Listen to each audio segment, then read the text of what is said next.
Hey everybody, it's Jason McLaren with the Leadership Loading Podcast, and today my guest is MaKenzie Tiegs, right? Tiegs. Yes, you Um, did say it I, right. I meant to clear that up before we started. You're MaKenzie and good. I were just chatting before the show, or before we started recording here. So MaKenzie, we met through Go Heroes, and we're working on some projects together, and our conference coming up in May. But I wanted to bring her on the show. She grew up as a first responder's child. Her mother was a 911 dispatcher, and her dad was a paramedic. And a lot of her other family members have been in the first responder field. So she's been, around the fire stations, dispatch and patrol.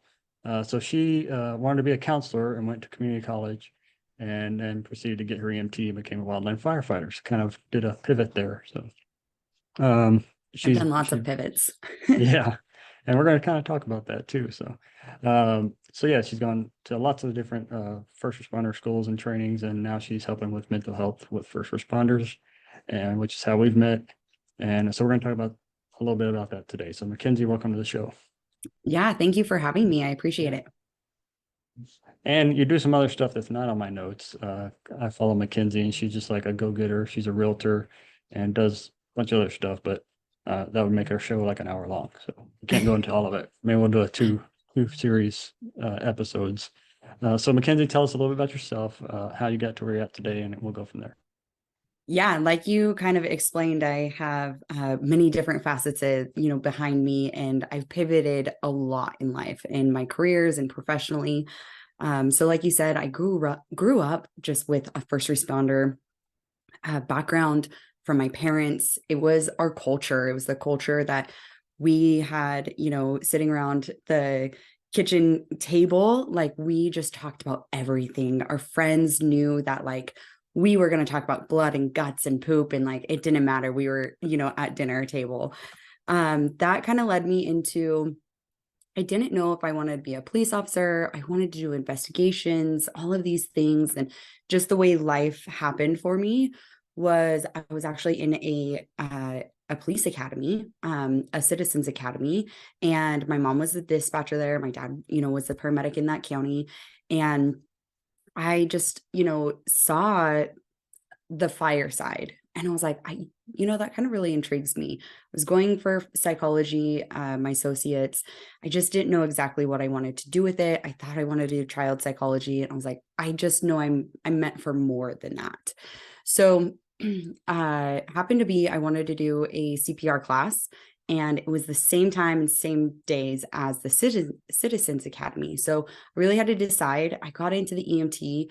I was still going to school for my psychology degree, and I just loved it. Like, I was like, oh my gosh, this comes so naturally to me. I've been around it. I was, riding on the fire trucks, I was riding on the ambulances.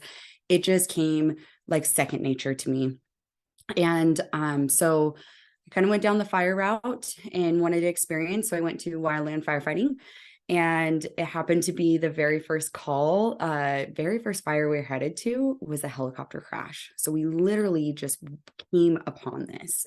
And as an EMT, I have three critical patients. I have no ambulance. I have nothing, right? I have my knowledge, I have my voice, I have like, how are we going to figure out all of this stuff with a little to no resources? And that's what really sparked me to then wanting to be a paramedic. So it's all of these things have cascaded onto another or compiled onto another. Each one is a stepping stone. Did wildland firefighting, got my paramedic, then traveled to wildfires as a paramedic. And then like where I worked, we kind of had a pay structure change. And so that was huge. That was drastic. It was like almost $20,000 a year that we just got paid cut doing the same things that we're doing. So that then got me into real estate, and all of these things that I've done, the core, you know, like epicenter that always comes back to is people. Like, how do I want to give to people? And how do I want to be myself around all of these people, being authentic, being real, and like just opening up to them because they will then open up to me. So then that's how, kind of fast forward, I have my own podcast called Raw Thoughts Podcast.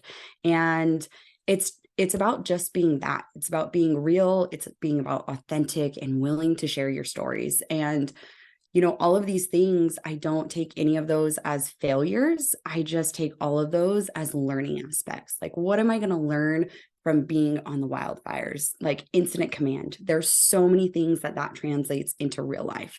And being a paramedic, being able to just come onto a situation, assess it for what it is, and figure out what we need to do.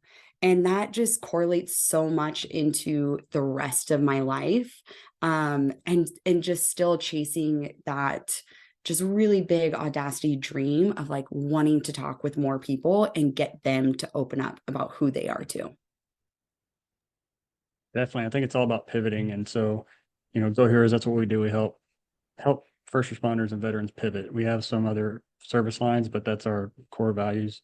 And it's not always about, oh, I don't want to be a firefighter anymore. I don't want to be in the military anymore. It's something changes. Like you said, you had a pay structure cut. Some people, they lose a family member, or they, something happens, they can't do the job anymore. Yeah. So it's using those skills that you've learned and pivoting. And I was just talking about this on the last episode, where, like you said, incident command is one that we learned in the fire field. And that relates to so many things in business, because incident command is basically a chain of command and a org structure. And how do you write that? But you're writing this for like an event that's happening in 3 days or something. And so you're having to quickly manage that event or that incident, and then use those skills that regular business leaders use every day. Every day for a business is basically an incident, right? You got the fires that happen. You got to put out the fires. You got to deal with customers. You got to do all the different things, and it's just incident command all day long. It's just called something else. And it's structuring, right? Like, what skills do each person have? And how do we leverage those people? And how do we, especially in business, and I'm learning this in real estate, like I'm not great at the marketing, and I'm not great at, certain things within the business of real estate or even my podcast. But guess what? There are people out there that is what they are meant to do, and that is where your life almost becomes like you are the IC. And how are you delegating those tasks out to other people to still be the best person you can be? And, something that I talk a lot on my podcast is, in the world, so many people want to help. And that could be, they want to help in finances. They want to help, as a firefighter. They want to be able to help as an attorney. There's every single person has that drive in them. So allow them to help you. Allow them to, be aligned with their self, know who they are, and lean on them so that you can also be the best you. Yeah, and that's our whole thing at Go Heroes, is trying to be that leverage, be that thing you can lean on. I've been through a lot of different things, and people on our team have been through those. And so we want them to reach out and listen to podcasts like this and ours, or yours and ours, because you're getting these tidbits here that you can say, well, that's what I need to work on. And that's, who I can reach out to and find that person that I can build off of that. And so it's all about using these tools and these free educational type things. And yeah, there's going to be things you have to pay for. Obviously, when you get a business going and you want to hire a marketing agency, it's going to cost money, but then you're able to identify what kind of scope of work you want them to do. And then you're more educated as a leader and as a CEO or whatever you are in your business, or as a realtor. I think most realtors are kind of like their own CEO, right? So yeah, kind of goes from there. Absolutely. And even with my own podcast, it's like, I am that CEO. I'm the CEO of my life. And how am I showing up for not only myself, but the people that are in my life? And, you touched on just those pivot points and, what we're doing for other people. And there's so many of just what we do is just allowing people to be themselves, to share their stories, to be able to, open up. And I think within leadership, that also means that the leader has to do that. And especially with our, background of being first responders, that's not the culture that is there. The culture is that we're tough and we don't speak up. And if we do speak up, then we're weak. And it's starting to actually share what other people have gone through so that they can actually be educated on that and kind of have something spark inside them of saying, hey, I actually relate to that. It may not be exactly what they're going through, but it's very similar. And this is what they did. Maybe I can try that. And instead of, sitting up there and, for mental health, being like, you need to go to therapy, you need to go to, go talk with a counselor, you need to take days off. It's like, figure out what you need for yourself. But first, you have to recognize that. And that's the hard part.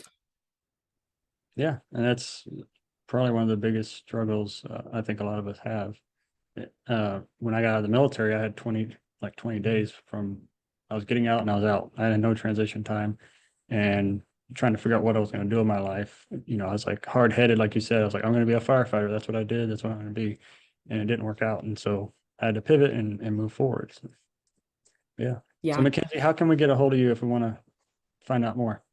Yeah. So the best way to get a hold of me is through Instagram or Facebook or even my website. So my podcast is called Raw Thoughts Podcast. I bring on individuals and we really talk about the kind of the struggles in their life and how they have pivoted out and sharing those examples. You can, find me on regular with my name, MaKenzie Tiegs. Anything you search, you will get my contact information and be able to reach out to me. Definitely. We'll put all that in the show notes because her name's MaKenzie. And so I'll put that in the show notes below. And MaKenzie, if you had one tip for future leaders moving into their next leadership role, what would it be? I think just to be the best authentic self you can be. Because when you are that's what you're going to get from the people that you're working with. And that is where we're going to strive and really make, everybody come together to get the job done instead of individualized. So really, when you are that authentic self and you are open, like I say, being raw, real, authentic, and willing to share, your people will come around and build you up. And that's my tip. Awesome. Well, MaKenzie, thanks for coming on the show today. Yeah, absolutely. I appreciate it. There are thousands of leadership and management podcasts to choose from. We're glad you chose the Leadership Loading Podcast, a Go Heroes production. If you'd like to support Go Heroes Inc., visit www.goheroes.org. And with that, it's time to wrap up today's show. Thank you so much for listening. We sincerely hope you liked it. Don't forget to like, subscribe, and share this podcast with your family and friends. Let's all grow together. Thanks for listening to the Leadership Loading Podcast. Leadership inspired.